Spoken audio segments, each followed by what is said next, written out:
No, just really proud of our players. That's your first road swing of the year.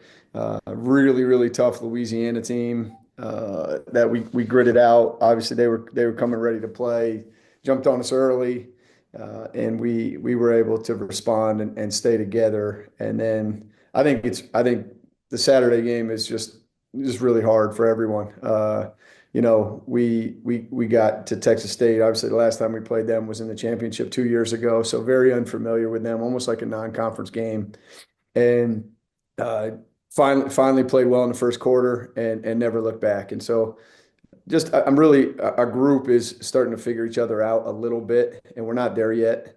I don't think we've even played our best as a group, but we're really starting to kind of settle into roles, and I don't like defining or assigning roles explicitly like that, but I just really think we're starting to figure each other out, and you got a long way to go, but I do like where we're headed, and I like how we're defending for the most part, which I think is a good base. If you can defend and rebound, you're gonna be successful. So, really, just proud of our players for staying together and coming away with 2 wins.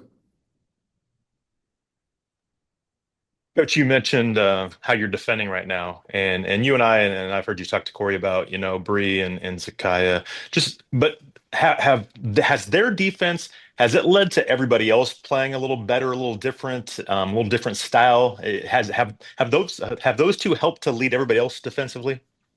Yeah, in a lot of ways, in a lot of ways, and one of the ways. They're hawking the ball all the way up the floor, right? And I have an obligation if I'm Peyton or if I'm Jamia or if I'm Susha or Ashanti, they're working their tail off all the way up the floor, and I'm just going to let them pass it to the wing or let them pass it to the high post. Like that's not almost not fair, right? And so that's one way, but I think it's fun to watch. What Bree Robinson does on the defensive end is fun to watch, and I'm putting it out there. My kids joke about it, Dave. Okay, but they've like coined the term Bree fence, and I think it's hilarious. I think it's hilarious because like the one play she makes, she's guarding the inbounder at Texas State.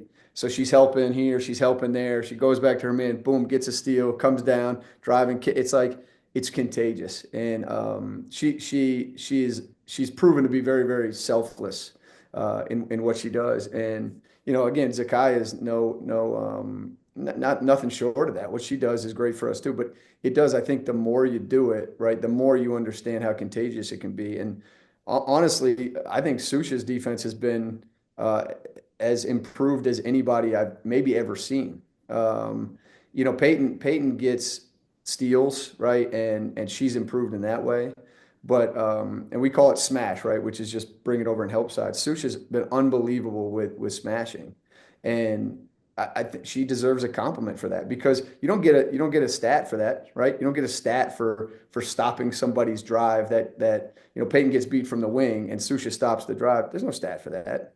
But it's a the stat is we win games because of that and we hold people down. So um, I do think it maybe starts from Zakiya and Bree, but what Coach Razor's done with our defense on in practice, in her drill work has been really valuable for us too, and I think has really put us up to another level. Talk a little bit more about that and two new assistant coaches. Neil comes back, but obviously after a year in the WNBA with maybe some more ideas to bring. Are you guys as a staff kind of coming up with some different things because of some different ideas they've brought in from different places? Yeah, it's been great, and that's Neil. We joke with Neil like I know Preston uses it a lot, right? The Men in Black thing, like you lost your memory. Like Neil, it's like Neil, were you here last year? Like you were that far gone that you've forgotten this? We did this and it, but no, he kind of got Men in Black, which is a good thing, right? So he doesn't always remember how we did it in January of last year, but he remembers what they did against the Lynx, right? And so. I think it's a really great combination right now because I think Neil has a lot of ideas, some of which we can implement, some we can't. Right? You can't run the same stuff with Susha that you could with Asia Wilson, right? It's there's a different part of that. I've always said that even when Ian was here, and it was like, yeah, that's you're showing me European basketball, men's European basketball. There's some stuff those guys can do that we can't do. So you have that, right? You have that column, but then you have AT and Coach Razor that. Coach Razor has this whole level of experience in her two stops. AT has this whole level of experience in her two stops, both very successful. So it's been really good. And Coop is the angel on my shoulder in the sense of like, no, no, no, no, that's not what we do. That's not what we do. Come back to JMU.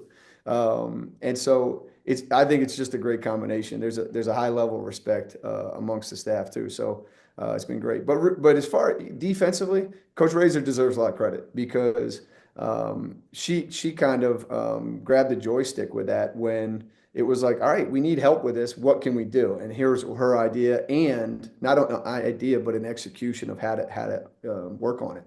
So she's been wonderful in that. So it's been a really good combination to answer your question. Talk a little bit more about Susha and how she's come along this year. Because in the offseason, we talked about how she's improving her three-point shot and doing all this. But I'm guessing there's more areas to her game where she has improved a ton. And you're talking about defense right now. But how far has she come? Because she got off to a little bit of a slow start, but seems like she's kind of found her role right now. Yeah, yeah. She look very. I don't mind putting it out there. Susha wants to be a pro, and so her way of thinking. Again, it never takes away from our team first mentality and how we're trying to win. And she understands how valuable that is, because I don't think anybody wants a pro from a team that's going 5-22. I just don't. That's not. How much is that person actually doing to impact winning? And so Susha she's driven for that, right? It's just like somebody that wants to get into med school, right? It's that's what she wants. And so we talk all the time about, okay, there's an offensive part of that, right? You can score on the block. Hey, let's try to develop your game, which we have tried, and I've allowed her to shoot threes. Not as well. I wanted her to be 5 for 8 by now, but she's still. I think the threat is there, and I think she'll hit a couple. But there's more parts to it, right? It's the ability to pass, the ability to handle the ball in the perimeter, the ability to defend, the ability to rebound outside of your area. And her rebounding is up this year. And it's something we've talked about. There's so many different areas. And so defensively, I mean, her mobility is unbelievable. And when you watch film with the kid, it's like she's almost a machine trying to take in the information. So always asking questions, always like, well, what do I do on this one? Well, what do I do on this one? And I think she deserves a lot of credit for that because, people in their fifth year, I mean, there's plenty of people out there that even I've coached that are like, yeah, I know, I got it. I've done everything. I know everything. No, no one does. I don't. And so she's got that thirst for it because she wants this so bad, and she's going to get it. At the level which she gets it is still will be determined. But her defense has drastically improved. Her rebounding has improved. Her ability to pass, I think, has improved as well. What we had to do was, she was struggling because we went through this pretty serious gauntlet of good posts to go against. And finally you could see, and it's funny you mentioned our assistants a second ago. AT and Razor were like after the Louisiana game, it's like, that's the Susha you guys have been telling us about. It's like, yeah, she's an unstoppable force when she puts her mind to it, and she put her mind to it this week. She had a really really good weekend, and again, some of it is you don't have a 6'6" 300-pound kid from Florida, pushing her off the block, right? And so I think those games, all that non-conference stuff we did helps her get better and it got her back to just getting deep post position. And let's start with that. It's always got to be your core. That's what you do best. So deep post position first, and then we can adapt from there. What'd you find out about your team? It's hard to win games on the road in conference play, and you went and did that. What'd you find out this weekend about your team that maybe you didn't know? Um, I think it just solidified for me a little bit more of who we are. I don't know if I found out something new. But I guess two things. Louisiana, jumped on us. And yeah, again, there's an unbreakable mentality with this group a little bit. And I hate to say that, I would love to think we're going to be perfect. We're not, right? But the mentality is like, no, when times get tough, you got to stay together. And that repeatedly gets tested throughout the year because there's so many different things that happen. But I thought Louisiana game proved to me that we can do that and we will do that. The Texas State game was the first time, we really had the discussion about like, you guys don't understand exactly how much I want to be great in the sense of I don't care what this I don't really don't care what the score is. I want your best every second of it. And we had to do that a lot. My first couple years, and when we're up on teams 20, right, or you're up on teams 25 in the third, it's a 0-0 mentality because we're working on us. And yeah, it's cool. We're playing an opponent. Of course, we're prepared. We know their personnel, all that stuff. But like, no, I want to play the best we can play because we're trying to stay sharp and not we're trying to. Yeah, of course, we're trying to win. But that was something we learned that was different. We haven't been in situations like that, partly because of our schedule, other than Gardner-Webb and St. Peter's at home, right? To have a kind of a lead like that, being up 30 in the third was nice, but let's go get up 35, 40 is what the mentality has to be. And that mentality doesn't change if you're down 10, you're up 10. Like I want your best on every possession. I'll finish with this one. I guess a two-part question. Are you surprised by Kim's success at Tennessee after she left Marshall? And then how different is Marshall now with her gone? Well, I'll tell you what, I've been defending Kim all summer long because everywhere I went, people were like, no way she can do it at that level. I'm like, you guys don't get it, man. That woman can coach. And she has a system and she has a belief in her system. And my daughter and I were watching their game yesterday, and they're down 10 with 2 minutes to go and basically have a shot to win the game. So, she's a really, really good coach. Now they are very different. They are very different. And that doesn't mean I don't want to say less dangerous. I know what their record says, but they're very different in the sense of they're not pressing every moment of they're not pressing as soon as they walk out of the locker room. They're playing zone, a lot of 2-3 zone. And so it's just different, but I like it. They're the returning champs. They're the returning champs. So we got to make sure we come out here and show them what we're trying to do. In that we're gonna play our best. We're gonna stay as sharp as we can. But they're just very different. And I think that Julie is going through just putting her fingerprints on the program. And they've been up in all three of their games. They have not been. This is not like they've lost all three. They've been up in all three of their games and just haven't been able to find a way to win. And so they're not some team that's like no good. And we got to make sure we're ready for them.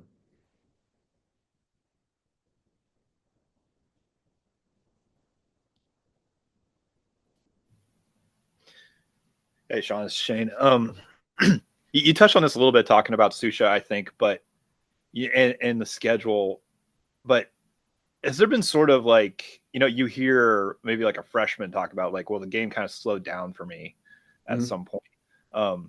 When you play those teams early in the season and then you get into conference play and you're not playing Texas or Notre Dame, is there like a kind of like a realization for your players of like, wow, like we're getting up and down the court faster than these guys, or they can't shove us around, or did you see a little bit of that this weekend? Yeah, I just think there's a confidence, right? I've done a schedule similar to that, and you haven't.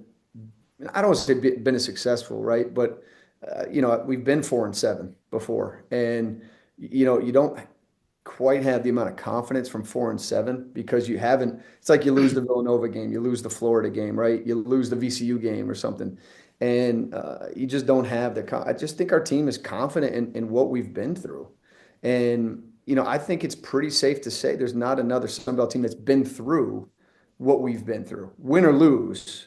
I don't think there's another Sun Belt team that's I think I would assume John can confirm that our strength of schedule is the highest in the Sun Belt as of now. And so I just think there's a confidence with it, Shane. And so athletically, sure, there is, right? Hannah Hidalgo is different than, um, the point guard for Texas State. But if you're not if you're not on your toes, if you're not hungry, right, to play as well as you can play, regardless of opponent, regardless of venue, and regardless of the score, then it doesn't matter. But to me, I think we are. I think we've understood that. I think we've gained confidence from that. And I think it's like, yeah, okay, what are you going to throw at us? We've seen it, right? We've been through a lot of different battles, but you got to keep coming back and making sure your swords are sharp after every game. You gotta, right? That's the analogy I use is like, yeah, we go out to battle, we fight, whatever. You win or lose the battle, you come back, you got to sharpen your sword because there's going to be another battle here coming up. And so, to your point, I think there's a little bit of that, but I think I think we've got confident in ourselves. We're confident in ourselves. Yeah, and talking a little bit about your three transfer guards, have they kind of gotten just a little bit more comfortable playing with each other and having everybody else kind of play with them and see what they can do? I mean, there were a few times early in the season where Rowe made a pass and just like nobody was expecting that Mhm. pass. Like, and Right. is everybody kind of like getting to the point where like, okay, this team knows how to play with each other? I think we're getting there, right? And I think we've really increased that.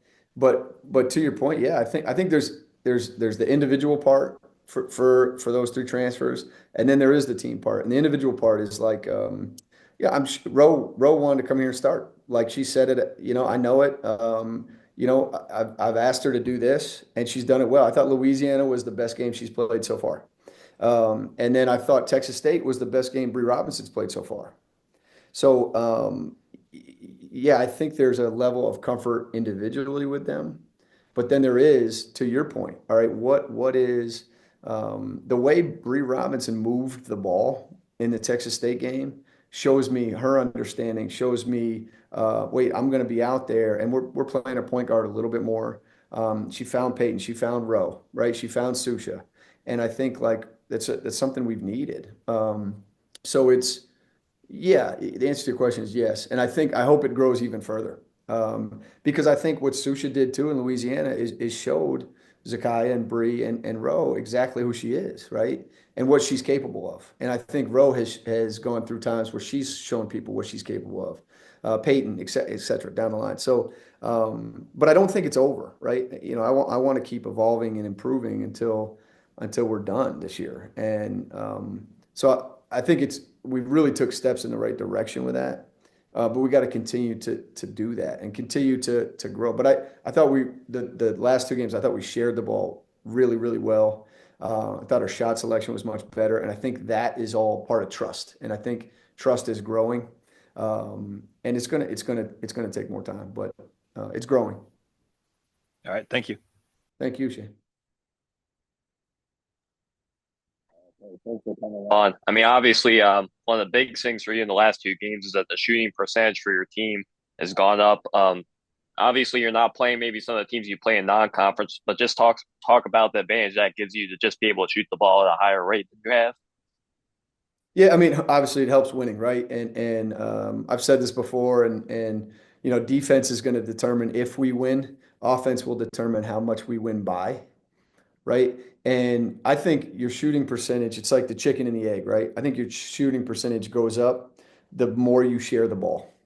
And I know it's like, well, yeah, okay, if I'm sharing the ball and no one's, making a shot, I don't get an assist. Well, it's true. But there was a moment in the Louisiana game, one of my favorite moments, in fact, maybe my favorite moment in the game. Rowe had dribbled in. There was three people around her. She turned, she threw it to Peyton right in her hands, right in her shooting pocket, and she said, "Knock that down." I'll leave it that there was some other word in there. Knock that down. And I think like, all right, there's a couple things there. The pass to her hands, right? And then the encouragement, for no better word, right? Is like, yeah, yeah, knock that down. You're my teammate. Let's go. We're in this together. And P knocked it down. And it's one of those moments for me, like, yeah, if you can do that, if you can be really intentional about where you're putting the ball when you pass, and if you can be a really good teammate in saying, hey, I made the right play to you, and it's your time to let it fly, knock that down. Yeah, I think you're right. I think that's it's a higher percentage shot. But I think the more you continue to make the right plays as a group, it breeds unselfishness, which is one of our core values. It's if I see two people, if let's say Zakai is dribbling in and there's two people there, and she just rams right through them and doesn't pass it out to the wing. I don't care who's on the wing. I don't care if it's our worst 3-point shooter, our best 3-point shooter. That's the next right play. And so the more you make the next right play, it breeds more of that versus Zakai takes it in, runs people over. Now it's like, man, I was open, right? That doesn't breed the unselfishness. And so we got to continue to do that. But I think the more unselfishness you breed, the better you're going to shoot because you're trading good shot for great shot, right? And that's the whole idea. And we're not going to be there in January. We're still not. And the idea is we gotta peak at the right time in March and hopefully really understand what the best shot is for us. And we'll continue to work on that. But it was nice to shoot it well. All right, thank you. Sean, we're going to have more players that are going to be facing their old teams as we move along here in the current era of college basketball and college sports in general. Have you guys done anything, or do you do anything in particular when you've got a game like this week where you've got Rowe going up against Marshall? Do you sit down with them individually? Do you approach it at all? Do you just let it take care of itself? Yeah, I'll tell you what, Kurt, you're exactly right about that. I'll definitely talk with Ro. Now it is different, right? I mean, she played for two different coaches there in her year and a half with Marshall, so it's different. It's not like, Kim Caldwell's there, right, or Tony Kemper's there, but I think it's good. I think it's always good to have one-on-one conversations with your players and see where they're at, see if they're amped up about it, see if they don't care about it, see what it means to them. And I think it will be interesting to play them. I think obviously the more interesting one will be when she goes back there to play at their place. But I think most of the time, right? If you're happy where you are, you're less about the I don't want to say hatred, right? The dislike for Marshall versus the love for where you are. And I think that's like I think Ashanti's used that a little bit with Old Dominion. Every time we play Old Dominion, it's like she just wants to play well. Not because she's missed an opportunity there, but she's happy here, and I think that's a little bit more of it for me. But you're not wrong, and it's a world of that for Kurt. It's a world. That won't be the last time we're doing this.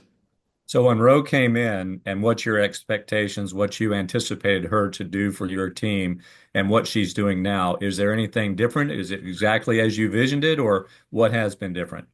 No, I think it's been in some ways better than how I envisioned. In some ways, I can't even say worse. I can't even say worse. I knew Rose Scott is an absolutely genius level scorer. I mean, absolutely genius stuff she does. I can't teach her, and will never be able to teach somebody else to do. I couldn't teach Bree Robinson to do what Rose Scott does to score the ball. But what I hope for is like, yeah, she comes in here and brings that, but it's not all on her. And I think that's the important piece for her is that like, yeah, I think Rose Scott is a player of the year level player. So is Peyton. So is Susha in my mind. So like that's a good thing, right? And so I think better than expected is right now having somebody that we're her and I are building a relationship and building a trust, and that's a daily thing. And be able to come out and understand, kind of like my pendulum swing, right? Yeah, I talk about it all the time. Is like, hey, Roe gets hot and has 25 back-to-back games. Well, who's going to be the first person on the scouting report? Roe. So maybe it's a double team on Roe, and she goes to Peyton, and we spread that out. And I think the best teams do that, and they play with an unselfishness and she has such a high IQ, Kurt. It's unbelievable. And I think that's where some of her passion, right? You can see her passion, whether it's positive or negative sometimes, you can see her passion for like, that's not the right play. Because I know the right play because I've got it all. I know what it's supposed to be. So I've been extremely pleased with her. And when we did our research on her, there were people that were like, "Hey, you gotta watch." No, man. Like I've been extremely pleased with her behavior wise and her ability to have a conversation and be mature about it and listen and learn and tell me what she thinks too. And so I'm two thumbs up on where she is. And again, it's not over, right? It's an ongoing process, but I'm two thumbs up with where it is.